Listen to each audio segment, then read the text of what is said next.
오늘 설교의 제목은 하나님 나라의 대적들. 그래서 우리가 지금 여호수아를 전투라고 하는 입장에서 시작했습니다. 그리고 나서 이제 하나님 나라가 지난주 같은 경우에는 하나님 나라의 전투는 이미 승리한 전투이다라고 했는데 오늘은 대적들이 있다라고 얘기했습니다. 그럼 지도 한번 볼까요? 지도 전에 임진왜란. 지난주부터 지금 목사님이 꽂혀서 계속 임진왜란 얘기를 하고 있는데 임진왜란에 대한 이야기들을 좀 한번 해보려고 합니다. 임진왜란이 1592년, 그러니까 이제 임진년에 이제 전쟁이 발발을 하죠. 근데 임진왜란이 왜 일어났느냐라고부터 이제 시작을 하면 두 가지를 봐야 됩니다. 첫 번째는 뭐냐면 일본에서는 전국 시대가 종료가 되면서 일본 내부에 여러 가지 그러니까 통합을 하면서 여러 가지 문제가 있었습니다. 이러한 문제들을 내면으로 보이지 않고 바깥으로 내보내게 되는데 그게 바로 조선, 명나라, 그리고 인도까지 정복하고자 하는 그러한 외부로 나가게 됩니다. 그러니까 지금 일본의 입장에서는 내부적인 통합을 하기 위해서 그 문제들을 안쪽에서 여러 가지 섞을 수가 없어요. 그러니까 지역별로 이제 원래는 일본은 쇼군 밑에 이제 다이묘나 이런 것들이 있거든요. 그러니까 당시의 봉건 시대라고 생각하면 돼요. 그 영주들 같은 입장이 있고 그 밑에 기사, 이제 중세로 보면 기사하고 이게 사무라이죠. 그러니까 어쨌든 쇼군 밑에 다이묘들이 있었고 이제 이런 다이묘들 가운데서 이제 사람들이 계속해서 여러 가지 문제들이 발생하다 보니까 통합은 일단 했어요. 그러니까 겉으로 보기엔 통합이지만 실제로는 통합이 안 된 거예요. 그래서 그것들을 다 바깥으로 내보내는데 그래서 이제 이러한 것들이 이제 조선이라고 하는 것에 가게 된 거죠. 근데 여기서 또 하나가 있습니다. 한국에서는 당시 조선에서는 북쪽에서 거란이나 여진족들이 쳐들어왔었던 과거가 있었는데 전반적인 전쟁 문제가 없었기 때문에 조선에서는 일본에도 보냅니다. 이제 정찰사 같은 경우를 보냈는데 뭐라고 얘기하냐면 일본은 우리나라 들어오지 않을 것 같아요. 왜는 우리나라 들어오지 않을 것 같아요 라고 얘기를 한 거예요. 그래서 이제 그런 편이 있었고 또 하나 우리가 알고 있지만 이제 이율곡 같은 경우는 10만 양경서를 얘기를 하죠.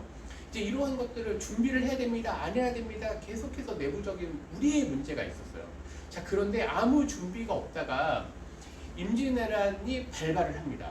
들어왔습니다. 그래서 부산으로 들어오고 동래성이 무너지고 거의 몇 개월 만에 한양까지 침범해서 들어왔습니다. 근데 그 가운데 어떤 문제가 있었냐면 수많은 장수들이 이제 임진왜란에서 이 일본군 같은 경우에는 왜군이라고도 할 수 있고 이분들은 대부분이 정규군이었어요. 그러니까 뭐냐면 그 사이에 내부적인 통합을 하면서 수많은 전쟁을 하면서 전투력이 최강 전투력이에요.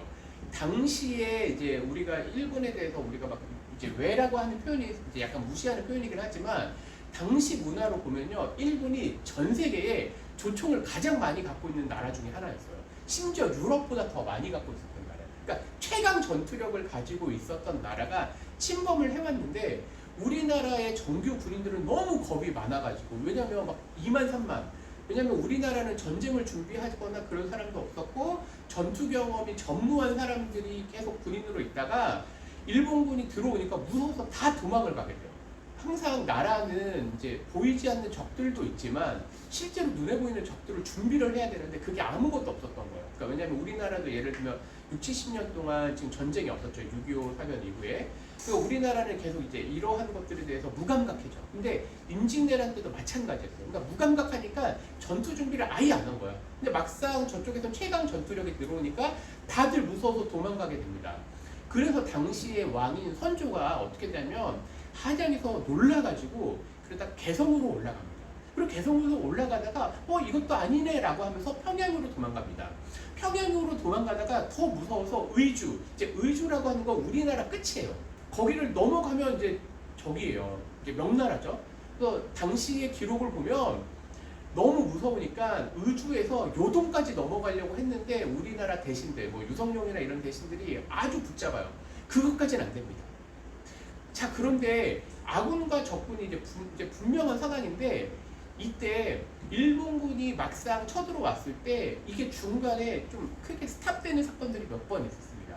그게 뭐냐면 우리나라에 의병들이 일어나는 거죠.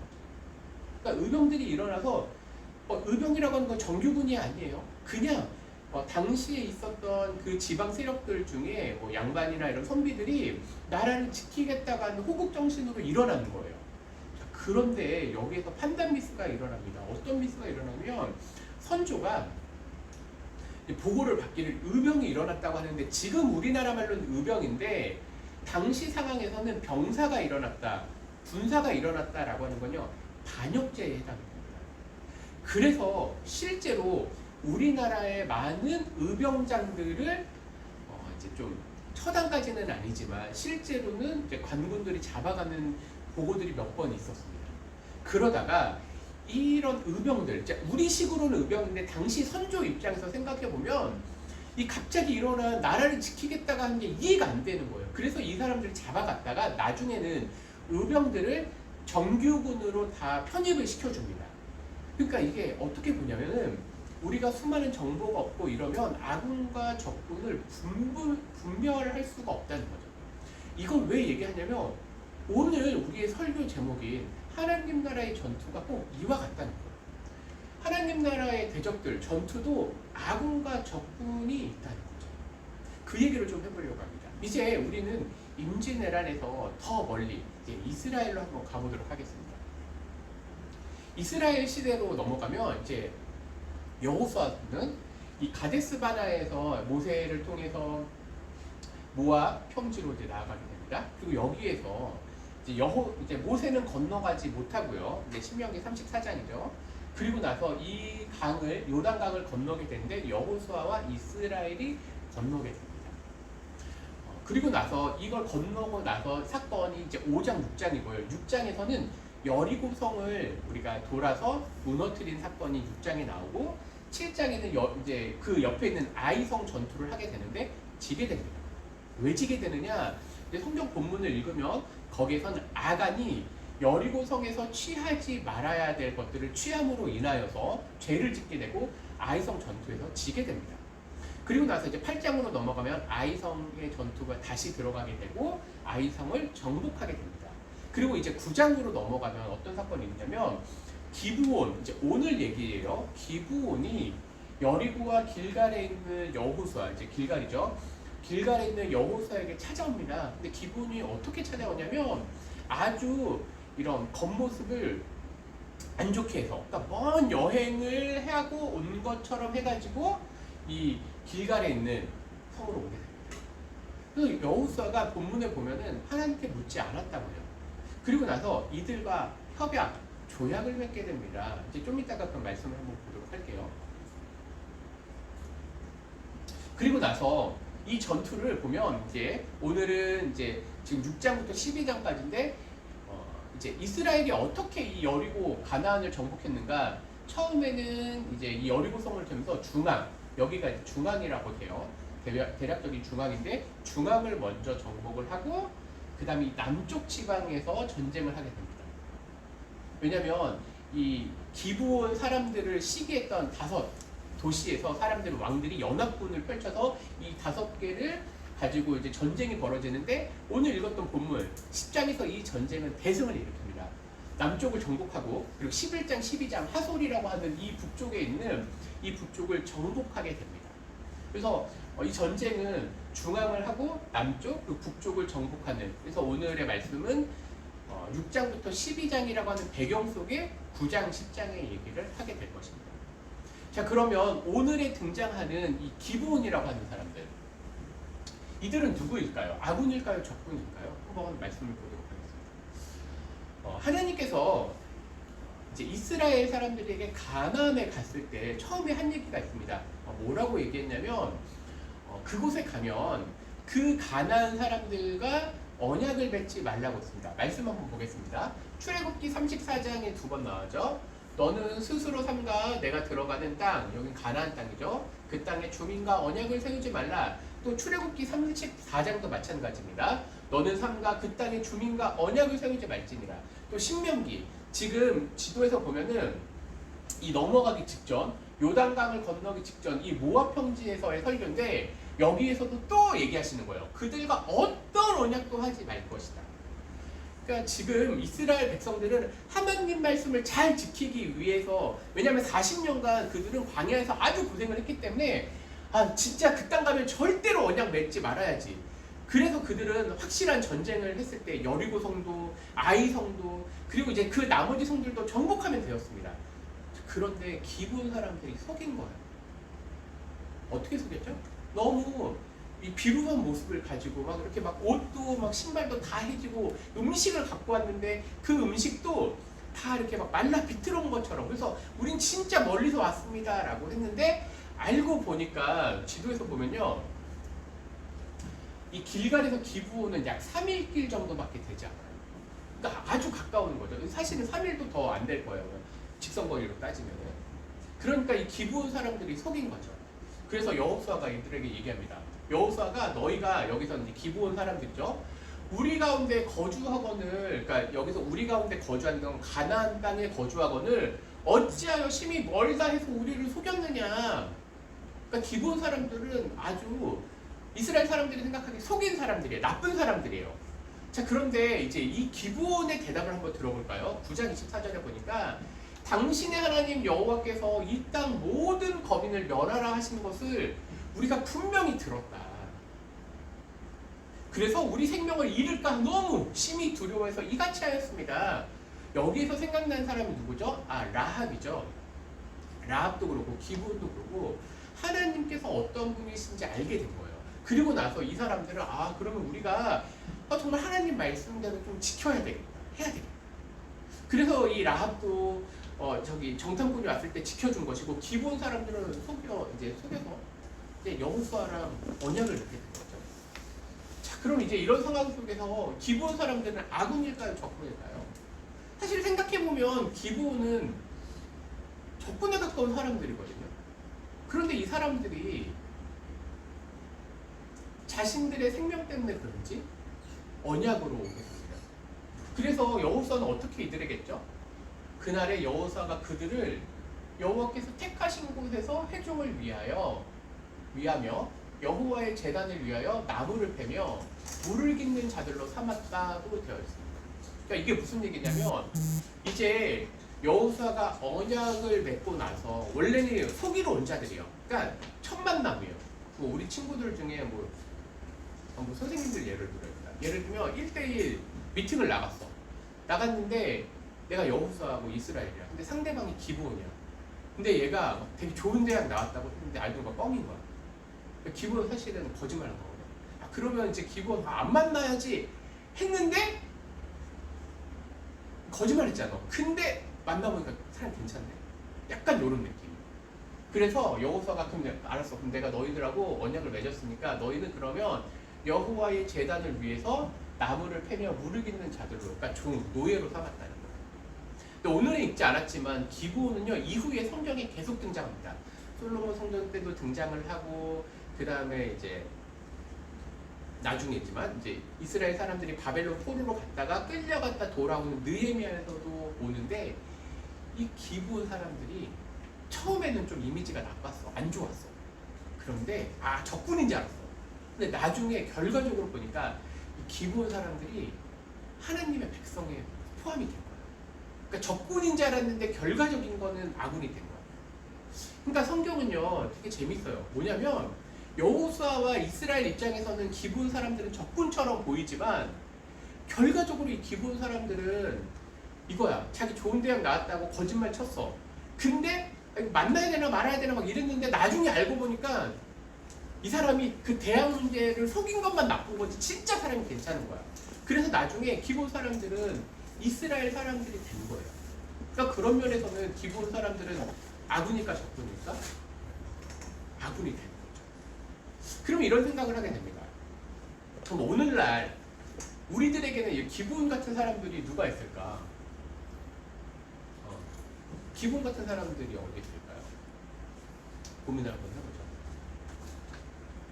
아까는 이제 1대1 미팅 얘기도 했지만 이런 부분도 있을 것 같아요. 예를 들면 좀 나한테 나한테 싫은 소리를 하는 사람들이 있어.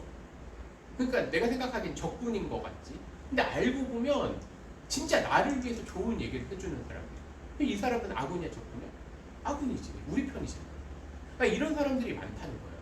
그러니까 이러한 지혜를 오늘 사실은 기본 사람들을 보고 그런 뭐 결론은 아니지만 중간에 제가 보기에 이거는 참 의미가 있다.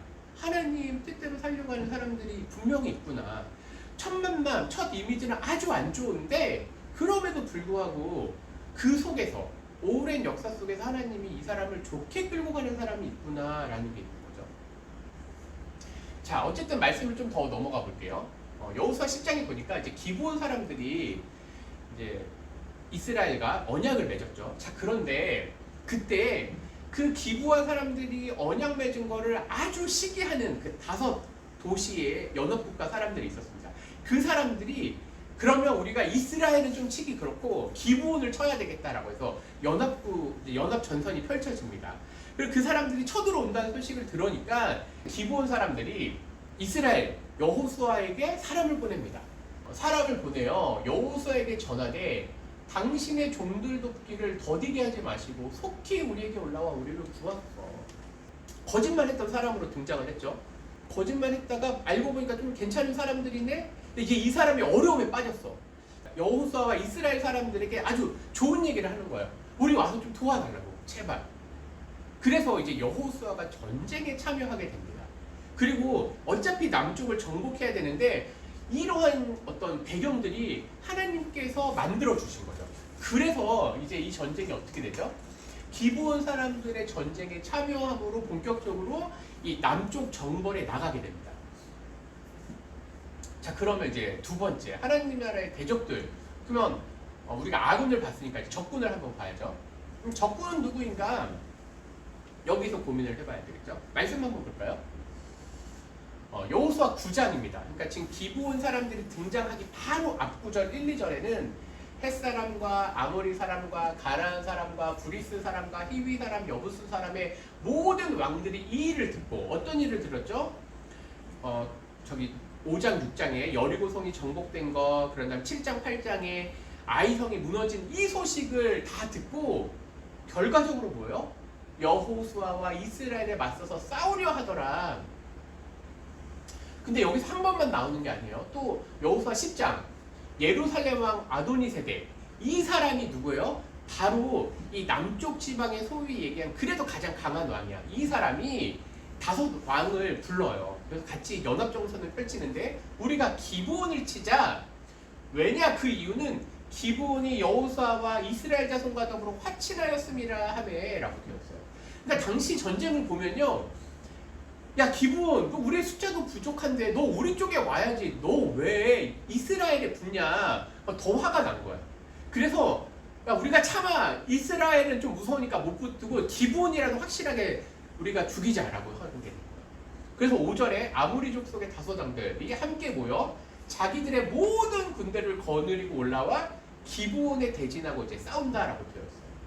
그러니까 하나님 나라의 대적들은 어떤 거예요? 하나님 나라의 일을 듣고 나서 그 일에 보세요. 라합하고 기브온은요, 하나님 나라의 일을 듣고 어떻게 했어요? 우리가 어떻게 하면 살지? 라고 하면서 그들은 도리어 이스라엘 여호수아에게 무릎을 바짝 엎드리고 우리 좀 제발 구해주세요 라고 했어요.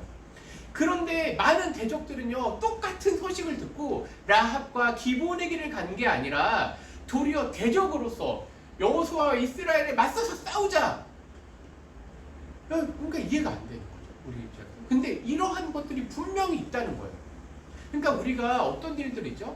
하나님 나라의 일들을, 그리고 우리가 교회 일들을 때로 하다 보면은 기브온 같은 사람, 라합 같은 사람이 있어요. 근데 또 어떤 사람들이 있어요? 이렇게 대적하는 사람들이 있다는 거예요.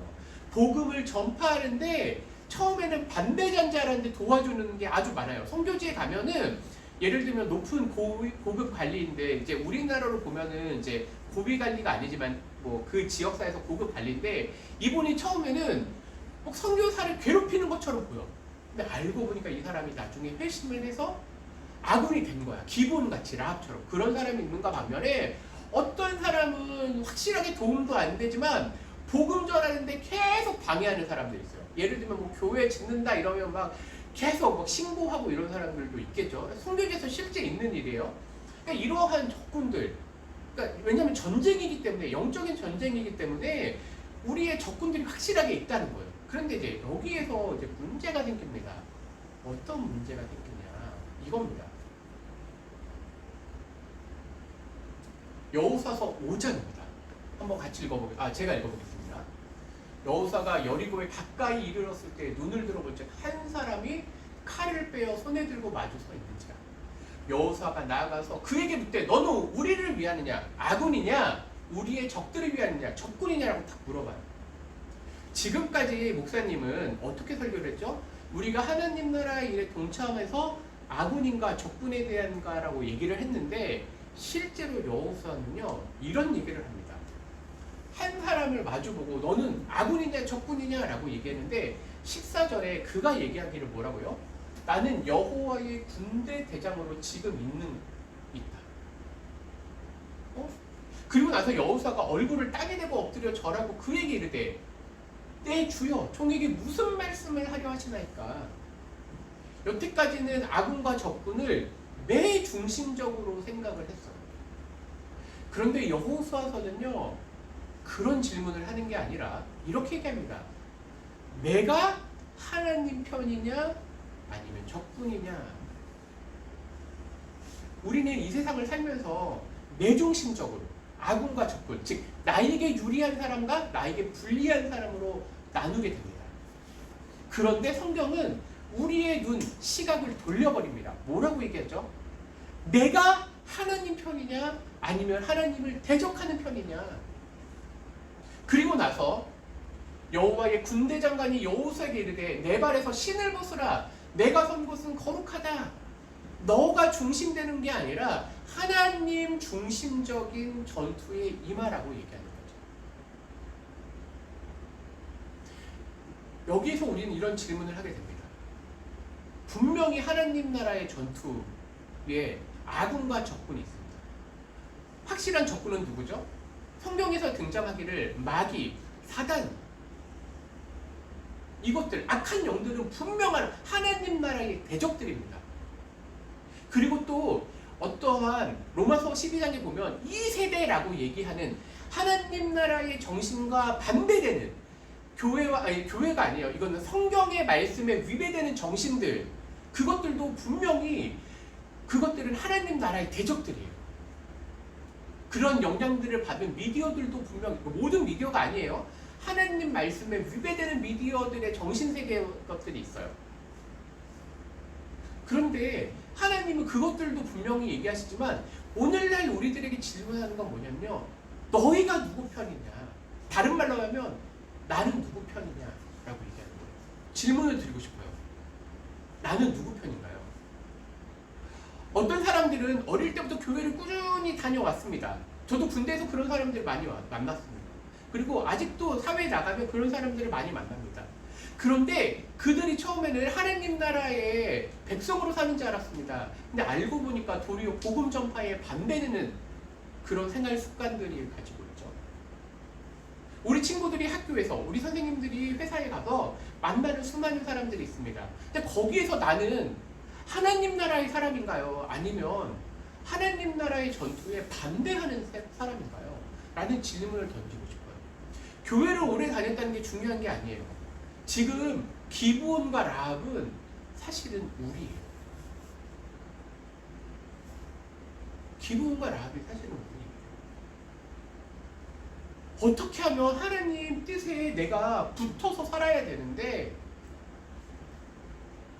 사실은 우리는 복음과 전혀 연관 없는 그러한 나라였고, 그리고 그러한 우리 죄인으로서 살아왔는데 하나님은 우리들에게 기회를 주신 거예요. 라합에게 기회를 주셨고 기브온에게 기회를 주셨던 것처럼 오늘날 우리들에게도 삶의 기회를 주신 거예요. 하나님 나라의 그 백성으로 부르신 거예요. 그런데 이런 질문 속에서 여호수아에게 던진 질문은 뭐예요? 여호수아가 우리 편이에요, 남의 편이에요, 저기 가나안 땅이에요 라고 했는데 하나님은 나 니네 편이야 라고 얘기하지 않고 너가 누구 편이냐고 도리어 물으시는 거예요. 우리 친구들 그리고 선생님들 누구 편이세요? 어떻게 살고 계세요? 라고 질문하고 싶어요. 이게 오늘 설교의 결론이에요. 하나님 나라의 대적으로서 살고 계세요? 아니면 하나님 나라의 백성으로 내가 정말로 기브온처럼 라합처럼 아주 비참하지만 그 삶이야말로 참된 구원의 삶이라고 고백할 수 있는 삶인가요? 오늘날 같이 코로나가 아주 이제 심각해지고 뭐 델타 변이, 그러다 뭐 계속해서 여러 가지 변이가 나오고 교회도 오기 힘들고 아니면 온라인 활동이 더 많은 이런 시대를 살아가고 있어요. 그런데 이때에 우리는 어떤 길을 지금 걸어가고 있나요? 이제 또 앞으로는 어떤 길을 가실 건가요? 고민해 보셔야 돼요. 나는 하나님 나라의 그 백성으로 가고 있는지, 혹은 나는 혹 하나님 나라의 대적으로 살아가는 것 같아요. 그런 고민이 오늘 있는 이번 한 주가 되기를 간절히 바랍니다. 기도하겠습니다. 주님 감사합니다. 이런 코로나 상황 속에서도 불구하고 우리를 불쌍히 여기셔서 이렇게 주의 일에 동참케 하시고 또 예배에 참여케 하시고 각자의 삶의 처소에서 예배드리지만 우리 마음속에 함께 모여 예배드리고 싶은 그 마음도 부어주셔서 감사합니다. 주님, 오늘 말씀이 어찌 보면 그 비참한 그 가나안 땅의 사람들을 보여주시면서도 그러나 그곳에서 라합에게 베푸셨던, 기브온 사람들에게 베푸셨던 은혜를 오늘날 우리들에게 깨닫게 하셨습니다. 주님, 그렇습니다. 알고 보면 우리가 라합이었고 우리가 기브온 사람들이었습니다. 주님, 이런 비참한 삶 속에서도 우리를 건지셔서 이제 주님의 백성 그리고 주의 군사로 삼아주셨는데 우리는 아군인가 적군인가, 아니 하나님 편인가 하나님 나라의 대적인가 고민하게 됩니다. 주님, 우리 삶이 더 하나님 뜻대로 살아갈 수 있도록 인도하여 주시옵소서. 말씀대로 살고자 무단히 애를 쓰게 하시고 하나님 뜻을 전하고자 애를 쓰게 하여 주시옵소서. 그럼에도 불구하고 우리의 연약함 또 우리의 악함을 주님 아시오니 우리를 그 죄로부터 끊어주시고 주의 거룩한 길로 우리를 불러 세워 주시옵소서. 주님, 이 세대를 본받지 말라고 하셨습니다. 도와주십시오. 우리를 지켜주십시오. 그래서 우리를 하나님 나라에 갈 때까지 정말로 우리가 하나님 말씀대로 좌로나 우로나 치우치지 아니하고 주의 길로 나아갈 수 있도록 우리를 인도하여 주시옵소서. 두려워하지 말고 떨지 말라고 하셨사오니 주여, 주의 말씀대로 걸어갈 때 우리에게 용기를 북돋아 주시고 성령의 충만한 은혜를 허락하여 주시옵소서. 예수님의 이름으로 기도합니다. 아멘.